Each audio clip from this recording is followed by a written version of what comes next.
हर हर महादेव। चलिए, आज हमारा तृतीय दिवस है और तृतीय अध्याय है। आज हम उसी की शुरुआत करेंगे। 2 अध्याय मैं पहले दे चुकी हूँ, आप उनको सुनिएगा। शिव महापुराण रोज अवश्य सुने और कंटिन्यूअसली सुने। रोज एक अध्याय तो एटलीस्ट हम सुन ही सकते हैं। तो चलिए इसी के साथ स्टार्ट करते हैं। तृतीय अध्याय कल हमारा हो चुके थे 2। आज है चंचुला की प्रार्थना से ब्राह्मण का उसे पूरा शिव पुराण सुनाना और समयानुसार शरीर छोड़कर शिव लोक में जा चंचुला का पार्वती जी की सखी एवं सुखी होना। ब्राह्मण बोले, हे नारी, सौभाग्य की बात है कि भगवान शंकर की कृपा से शिव पुराण की इस वैराग्य युक्त कथा को सुनकर तुम्हें समय पर चेत हो गया है। हे ब्राह्मण पत्नी, तुम डरो मत, भगवान शिव की शरण में जाओ, जिसकी कृपा से सारा पाप तत्काल ही नष्ट हो जाता है। मैं तुमसे भगवान शिव की कीर्ति कथा से युक्त उस परम वस्तु का वर्णन करूंगा, जिससे तुम्हें सदा सुख देने वाली उत्तम गति प्राप्त होगी। शिव की उत्तम कथा सुनने से ही तुम्हारी बुद्धि इस तरह पश्चाताप से युक्त एवं शुद्ध हो गई है। साथ ही तुम्हारे मन में विषयों के प्रति वैराग्य उत्पन्न हो गया है। पश्चाताप ही पाप करने वाले पापियों के लिए सबसे बड़ा प्रायश्चित है। सत्पुरुषों ने सबके लिए पश्चाताप को ही समस्त पापों का शोधक बताया है। पश्चाताप से ही पापों की शुद्धि होगी। जो पश्चाताप करता है वही वास्तव में पापों का प्रायश्चित करता है, क्योंकि सत्पुरुषों ने समस्त पापों की शुद्धि के लिए जैसे प्रायश्चित का उपदेश किया है, वह सब पश्चाताप से संपन्न हो जाता है। जो पुरुष विधि पूर्वक प्रायश्चित करके निर्भय हो जाता है पर अपने कुकर्म के लिए पश्चाताप नहीं करता, उसे प्रायः उत्तम गति नहीं प्राप्त होती। परंतु जिसे अपने कुकृत्य पर हार्दिक पश्चाताप होता है, वह अवश्य उत्तम गति का भागी होता है, इसमें संशय नहीं है। इस शिव पुराण की कथा सुनने से जैसी चित्त शुद्धि होती है, वैसे दूसरे उपायों से नहीं होती। जैसे दर्पण साफ करने पर निर्मल हो जाता है, उसी प्रकार श्री शिव महापुराण की कथा से चित्त अत्यंत शुद्ध हो जाता है, इसमें संशय नहीं है।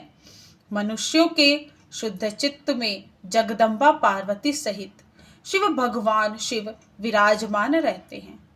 इससे वह विशुद्धात्मा पुरुष श्री सांब सदाशिव के पद को प्राप्त होता है। इस उत्तम कथा का श्रवण समस्त मनुष्यों के लिए कल्याण का बीज है।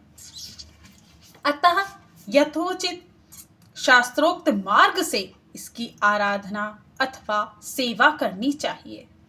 यह भवबंधन रूपी रोग का नाश करने वाली है। भगवान शिव की कथा को सुनकर फिर अपने हृदय में उसका मनन एवं निधिध्यासन करना चाहिए। इससे पूर्णतया चित्त शुद्धि हो जाती है। चित्त शुद्धि होने से महेश्वर की भक्ति अपने दोनों पुत्रों ज्ञान और वैराग्य के साथ निश्चय ही प्रकट होती है। तत्पश्चात महेश्वर के अनुग्रह से दिव्य मुक्ति प्राप्त होती है, इसमें संशय नहीं है। जो मुक्ति से वंचित है उसे पशु समझना चाहिए, क्योंकि उसका चित्त माया के बंधन में आसक्त है। वह निश्चय ही संसार बंधन से मुक्त नहीं हो पाता।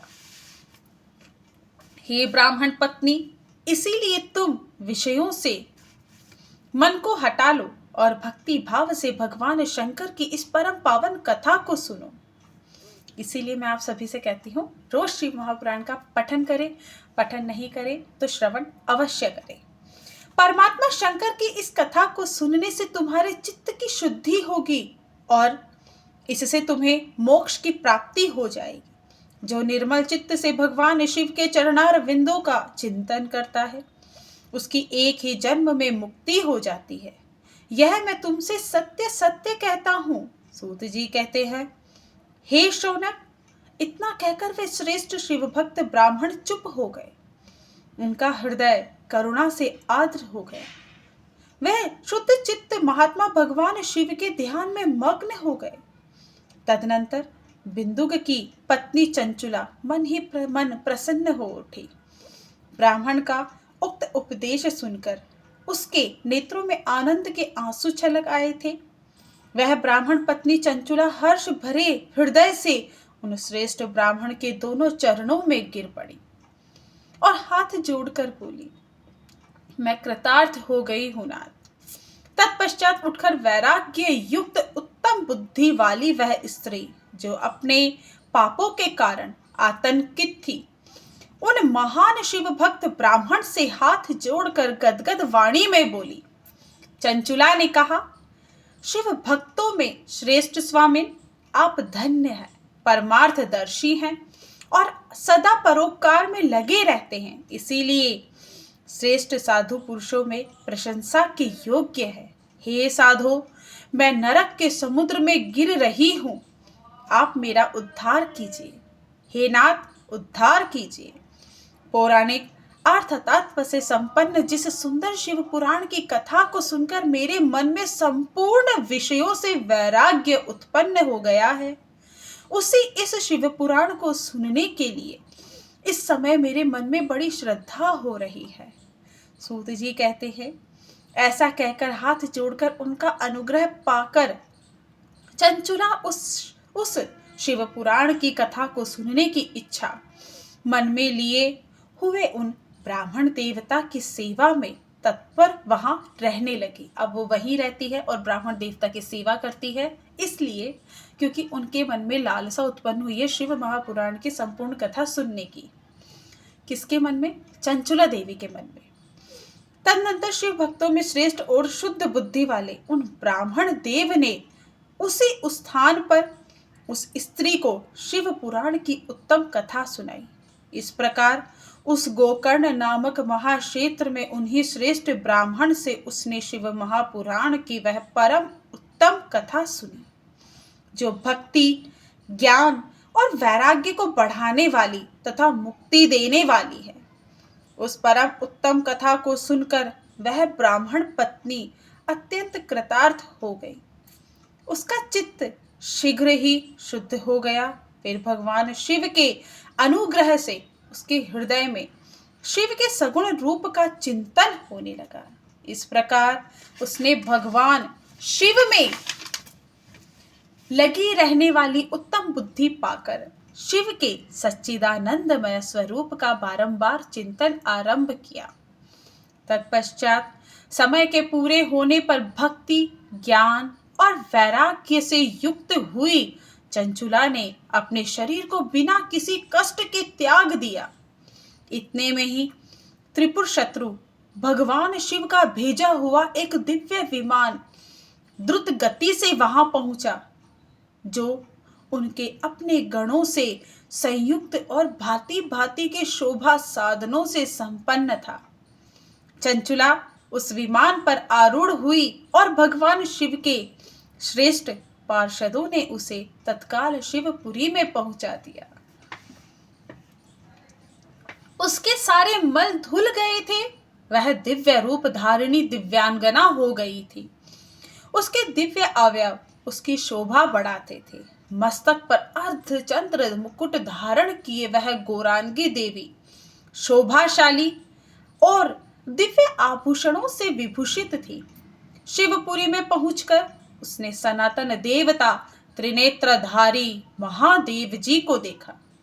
सभी मुख्य देवता उनकी सेवा में खड़े थे। एक बार मन में विचार करना, जो मैं पढ़ रही हूं वैसा वैसा हो रहा है, अंदर से फील करने की कोशिश करना। जब चंचुला देवी शिवपुरी पहुंचती है तब का एक चित्र है, सोचिएगा। शिवपुरी पहुंचकर उसने सनातन देवता त्रिनेत्रधारी महादेव जी को देखा। सभी मुख्य देवता उनकी सेवा में खड़े थे। गणेश, भृंगी, नंदीश्वर तथा वीरभद्रेश्वर आदि उनकी सेवा में उत्तम भक्ति भाव से उपस्थित थे। सेवा में उत्तम भक्ति भाव से उपस्थित थे। उनकी अंग कांति करोड़ों सूर्यों के समान प्रकाशित हो रही थी। कंठ में नील चिन्ह शोभा पाता था। 5 मुख और प्रत्येक मुख में 3-3 नेत्र, मस्तक पर अद्र चंद्राकार मुकुट शोभा देता था। उन्होंने अपने वामांग भाग में गौरी देवी को बिठा रखा था, जो विद्युत पुंज के समान प्रकाशित हो रही थी। गौरीपति महादेवी जी की कांति कपूर के समान गौरी थी। उनका सारा शरीर श्वेत भस्म से भासित था। शरीर पर श्वेत वस्त्र शोभा पा रहे थे। इस प्रकार परम उज्जवल भगवान शंकर का दर्शन करके वह ब्राह्मण पत्नी चंचुला बहुत प्रसन्न हुई। वो तो कृतार्थ हो गई। अत्यंत प्रीति युक्त होकर उसने बड़ी उतावली के साथ भगवान को बारंबार प्रणाम किया। फिर हाथ जोड़कर वह बड़े प्रेम, आनंद और संतोष से युक्त हो विनीत भाव से खड़ी हो गई। उसके नेत्रों से आनंद अश्रुओं की अविरल धारा बहने लगी तथा संपूर्ण शरीर में रोमांच हो गया। उस समय भगवती पार्वती और भगवान शंकर ने उसे बड़ी करुणा के साथ अपने पास बुलाया और सौम्य दृष्टि से उसकी ओर देखा। पार्वती जी ने तो दिव्य रूप धारिणी, जस्ट इमेजिन कि आफ्टर दैट मैं अपना कह रही हूँ, मतलब ऐसा कुछ हो, शंकर जी मुस्कुराए, प्यार से अपनी तरफ बुलाए। उस समय भगवती पार्वती और भगवान शंकर ने उसे बड़ी करुणा के साथ अपने पास बुलाया और सौम्य दृष्टि से उसकी ओर देखा। पार्वती जी ने तो दिव्य रूप धारिणी बिंदु प्रिया चंचुला को प्रेम पूर्वक अपनी सखी बना लिया। वह उस परमानंद घन ज्योति स्वरूप सनातन धाम में अविचल निवास पाकर दिव्य सौख्य से संपन्न हो अक्षय सुख का अनुभव करने लगी। ये शिव पुराण साक्षी है।